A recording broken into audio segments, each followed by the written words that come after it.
everyone, Darkside Phil here, and welcome to another edition of the Hateful Truth video game review series where I give you maximum truth and minimum bullshit regarding the latest gaming releases. And today we're going to be talking about a game that, I'll be honest, quite honestly, kind of was flying under my radar for quite some time. Wasn't a game that I was really overly, hyped for or really considering would be one of the major games that I played this year.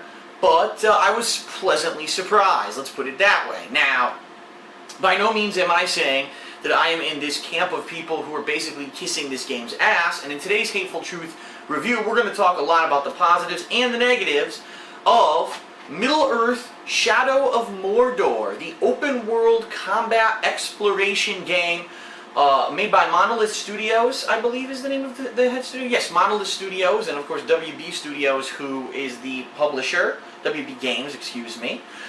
So, let's talk a little bit about Shadow of Mordor, which at its core is a game about a man, a ranger of Gondor, whose family has been brutally murdered directly in front of him by the hand of Mordor and some of his generals.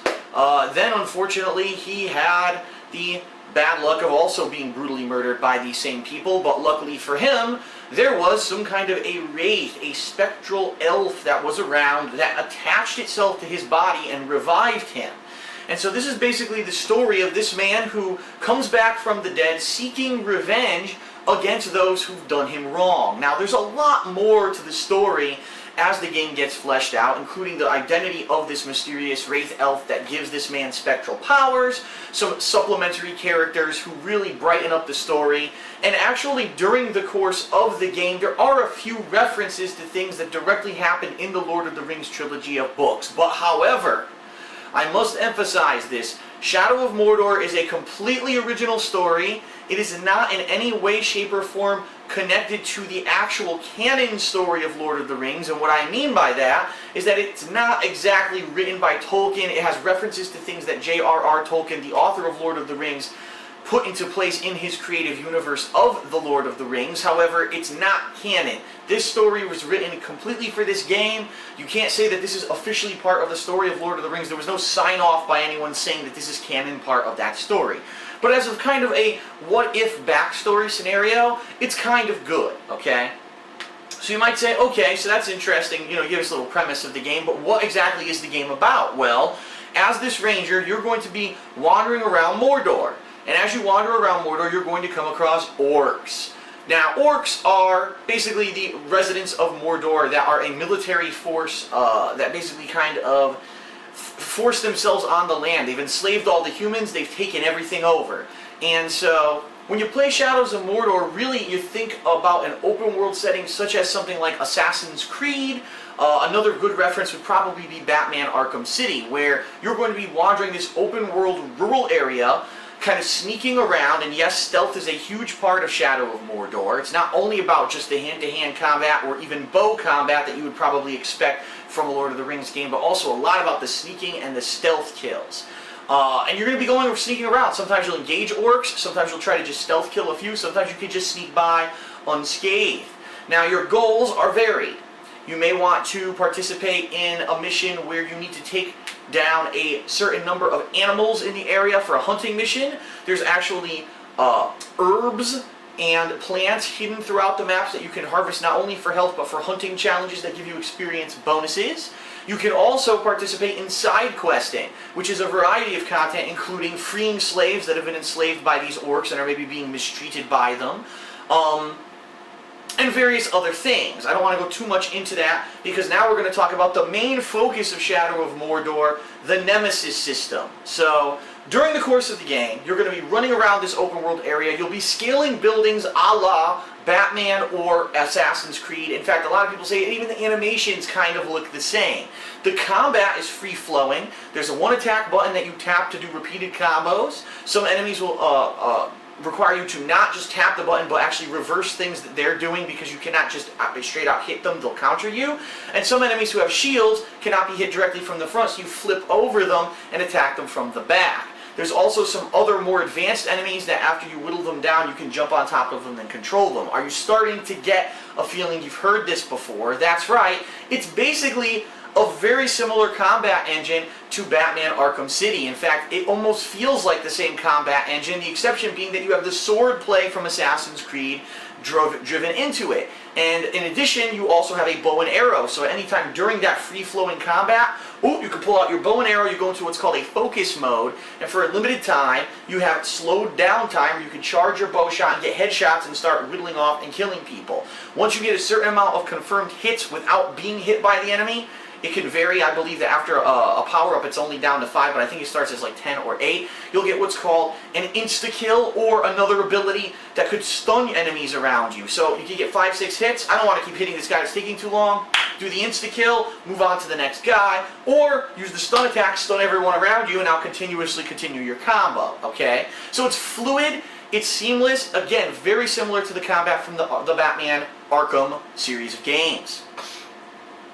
The Nemesis system is really the most creative part about the game. And what I mean by that is the enemies in this game are not just generic dudes that you're going to go around killing. Now, of course, there's tons of generic guys. And you're going to notice as you start to play, there's some archetypes. There's the standard foot soldier. There's a little bit more burly foot soldier who's maybe a little bit tougher. There's the guys who you can't head up attack. You have to counterattack them first. Like I mentioned, there's the guy you have to flip behind and attack from behind. There's archers and spear throwers that are ranged attackers where you have to dodge with the X button and dodge around their moves.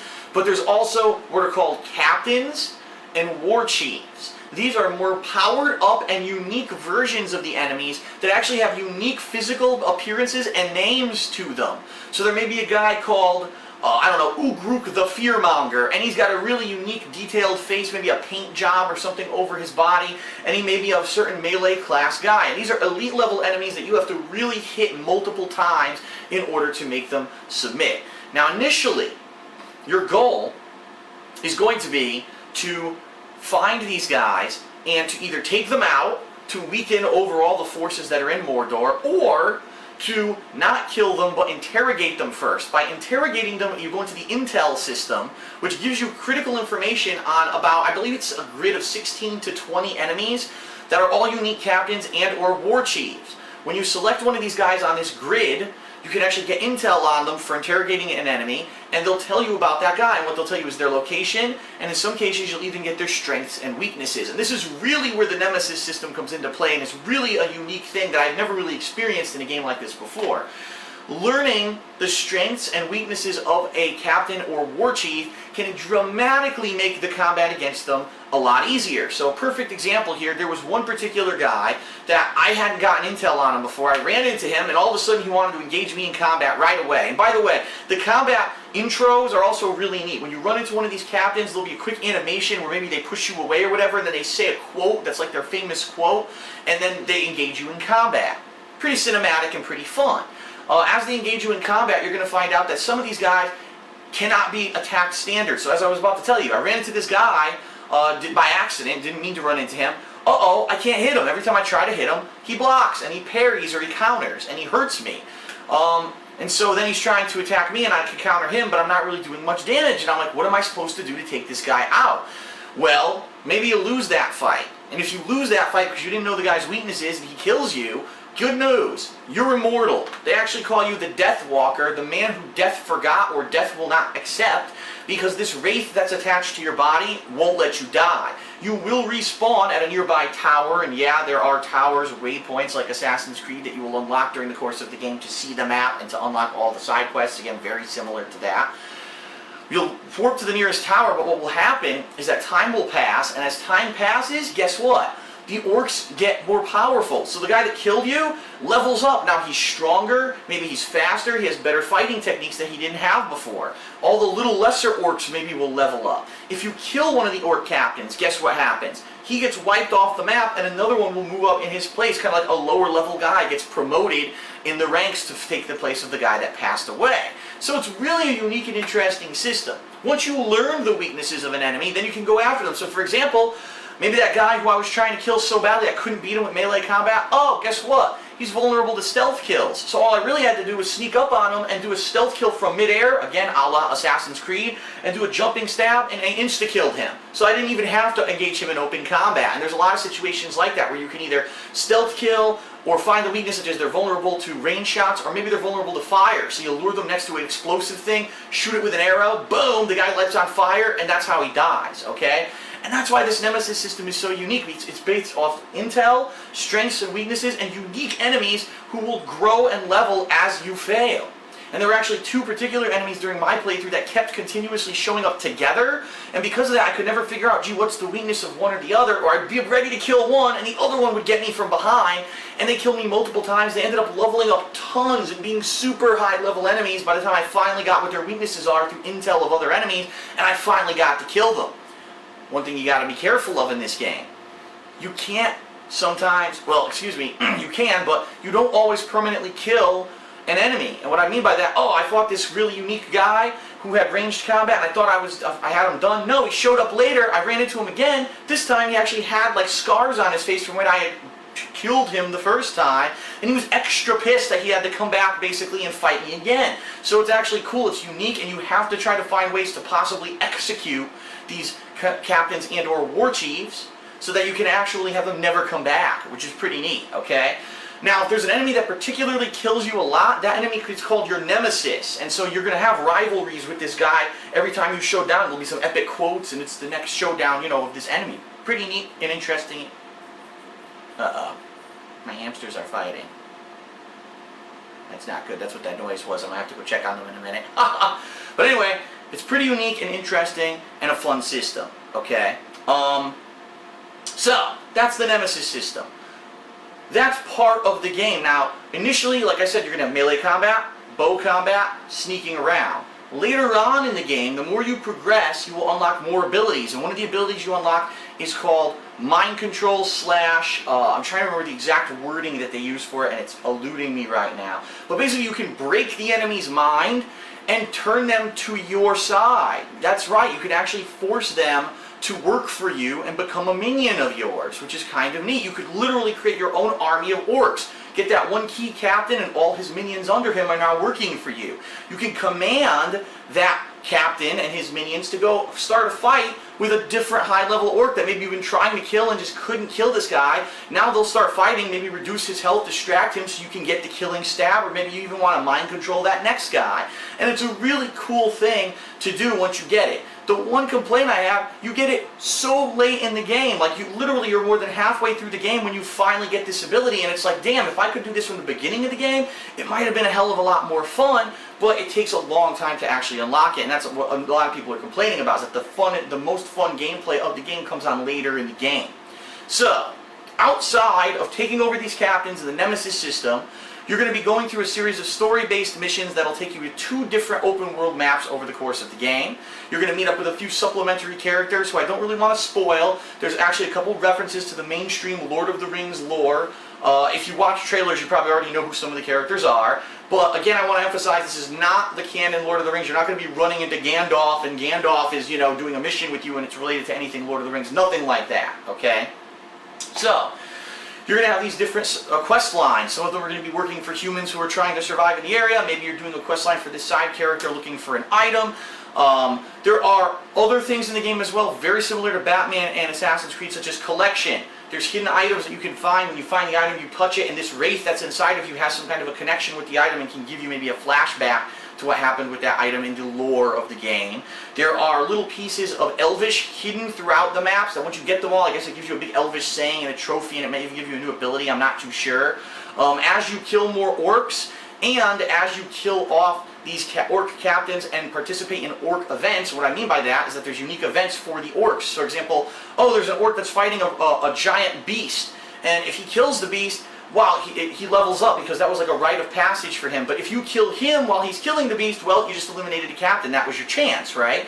So you get what's called power points for participating in those style events, and the more power points you unlock and the more experience points you get, give you new ability points. So maybe instead of only 1 insta-kill that you build up, you can build up 2 insta-kills. Maybe you get more focus time when you're aiming with your bow. Stuff like that that can actually very much improve the gameplay of the game. And by the end of the game, you're pretty much almost unstoppable. You can teleport and stab enemies, and you can throw daggers, and your arrows, you can shoot multiple exploding arrows, and you can do flawless melee combat and insta-kills left and right, and you can even break through a lot of enemy defenses that maybe were giving you a tough time at the beginning of the game, and it's really fun by the end of the game, okay? So, I just told you all of that, okay?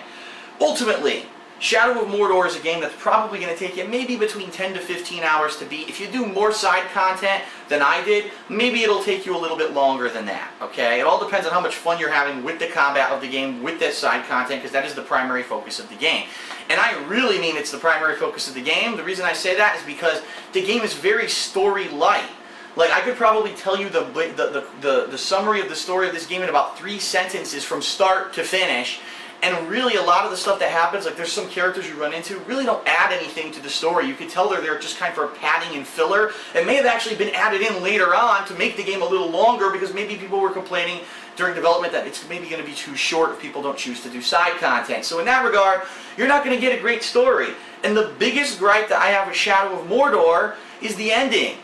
It's terrible. So I just want to warn everyone, if you're expecting some great, huge final boss fight, and you're going to get some epic, awesome ending, no. You get a quick time event and a kind of, oh, the game's over, I wonder what's going to happen next, almost like, gee, I wonder if there'll be DLC later, or I wonder if there'll be a sequel. It's just kind of a sudden stop cliffhanger ending, and you're like, what the hell? Like, I was expecting this big culmination of stuff that's been going on, and you don't get it. And that's what's really frustrating. When you beat Shadow of Mordor, you're going to have blue balls. You're going to be like, shit, man, that doesn't feel like the game ended. Almost like they ran out of time, and they just cut it off here as an endpoint, and they're going to, you know, start it up again at another time for the sequel or something. And that's a major concern, is when you have a new franchise like this, where it has a lot of cool positives, you know, flawless, fluid gameplay, parkour that's really refined a la Assassin's Creed, a unique Nemesis system, but then you kind of have a weak story, characters that really aren't very interesting or kind of are supplementary and not necessary for the story, and a horrible ending. It's not the complete package, and that's really my major complaint. They really should have spent more time on the story, on the characters, on, you know, more story-driven stuff. More often than not, you're going to find yourself enthralled by this Nemesis system. Wow, I love killing the unique orcs. Wow, I like taking you know, control of this captain and this one and doing all this stuff. And then you realize, well, wait a minute, I haven't played a story mission in like 3 hours. And then you go back to the story, you're like, oh, okay, I guess I'll progress the story now. Inevitably, what's going to happen, and this is what happened with me, I got so interested in the side content and the Nemesis system, I was like, I had no abilities. People were like, how long's Phil been playing this and he still can't teleport? How long's Phil been playing this and he's still not mind controlling? It's like, yeah, I never got those abilities until much later because I was busy with the side content, and those abilities don't unlock till you get to a certain portion in the story. So, in that regard, it's kind of disappointing. It definitely should have been a more balanced game. It seems to me they focused primarily on the gameplay and this Nemesis system, and everything else was kind of supplementary to it outside of it.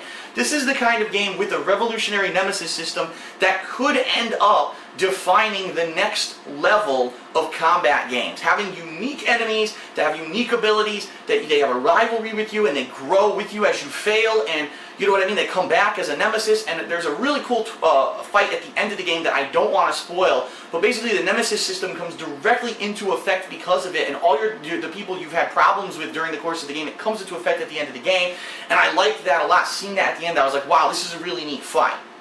But overall, I liked it, but didn't like it as much as, say, some other games that I definitely played this year, and I definitely think that it was a step in the right direction, but maybe it didn't get there far enough. This is definitely a game if you're a fan of Lord of the Rings, if you're a fan of Assassin's Creed or Batman Arkham's, you know, City or Asylum, you're going to like this game, okay? And especially if you've been looking for that kind of game, but with something unique, not the same formula every year, hint, hint, Assassin's Creed comes out every year, this may be your cup of tea.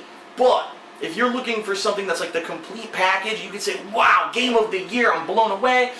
I don't think Shadow of Mordor is it. I think that it is a great game that could be even better in another iteration if they improve on the story, they improve on the characters, things like that, and definitely have a better ending than this one had because the ending sucked ass. But they're not there yet, okay? And so because of that, in relation to all the games that I've played this year, and by the way, I realize I did not review a lot of games this year. There's been a lot of games I just never got around to reviewing. This is one of the few that I'm making the exception to do. I'm going to give Shadow of Mordor a 7.75 out of 10. Now, I don't want people, oh my god, Phil, that's way too low, how dare you, you're flipping out. Remember that my review scale is very strict. A 7.75 means it's actually above average. In fact, it's better than good, it's great, but it didn't reach that 8s and 9s scale where it's really the game of the year material. It's great for what it is. It's a great rental, absolutely. If you like Lord of the Rings or that combat and you're going to really dig the side content, you like getting addicted to that stuff, you might want to buy it. But it's nothing that, like, if you don't play Shadow of Mordor and you play another game later on that has this Nemesis system in it, you're not going to feel like you missed anything. That's the one shining real light of this game that really is kind of needs to be experienced in this combat style of game. I'm really thinking the sequel, which I'm sure they're going to have one now, is going to be much better than this one. I give it a 7.75 out of 10. Alright, that's it for the Hateful Truth review of Shadow of Mordor, everyone. I hope that you enjoyed it. I hope you feel that I gave you maximum truth and minimum bullshit. I'll have a lot more reviews coming soon because it is the hardcore gaming season for me now and there's tons of new games coming out, so I should be able to review a lot more for you. Thanks a lot for watching. I'll see you later. Peace out.